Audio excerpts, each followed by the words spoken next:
സുഹൃത്തുക്കളെ, പരമ്പരാഗതമായി നെല്ല് പുഴുങ്ങി അരിയാക്കുന്ന രീതിയാണ് ഈ വീഡിയോയിൽ വിവരിക്കുന്നത്.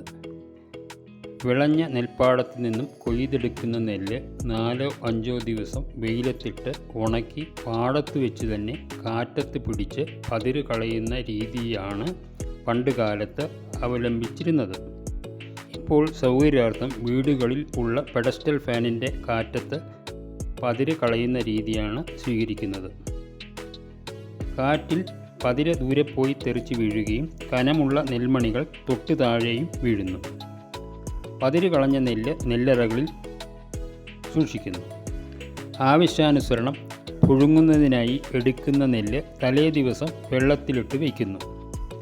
ഏകദേശം 6-8 മണിക്കൂർ കുതിർന്ന നെല്ല് ചെമ്പിൽ പകർത്തി ആവശ്യാനുസരണം മുങ്ങിയിരിക്കുന്ന വിധത്തിൽ വെള്ളം ഒഴിച്ച് അടുപ്പത്ത് വെച്ച് ചൂടാക്കുന്നു.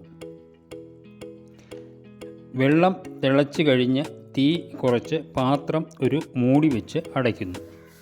ഏകദേശം 20-30 മിനിറ്റ് കഴിഞ്ഞ് മൂടി മാറ്റിയാൽ നെൽമണികൾ പൊളിഞ്ഞിരിക്കുന്നത് കാണാം.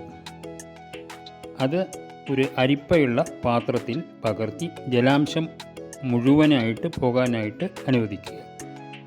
അതിനുശേഷം 1-2 ദിവസം വെയിലത്തിട്ട് ഉണക്കുന്നു. എൻ്റെ ചെറുപ്പകാലത്ത് പുഴുങ്ങിയ ഉണക്കിയ നെല്ല് വീടുകളിൽ ഉരലിലിട്ട് കുത്തി അരിയാക്കുന്ന രീതിയാണ് കണ്ടിരുന്നത്. കാലക്രമത്തിൽ നെല്ല് കുത്തുന്നതിന് പല വലിപ്പത്തിലുള്ള യന്ത്രങ്ങൾ ഉപയോഗിച്ച് തുടങ്ങി.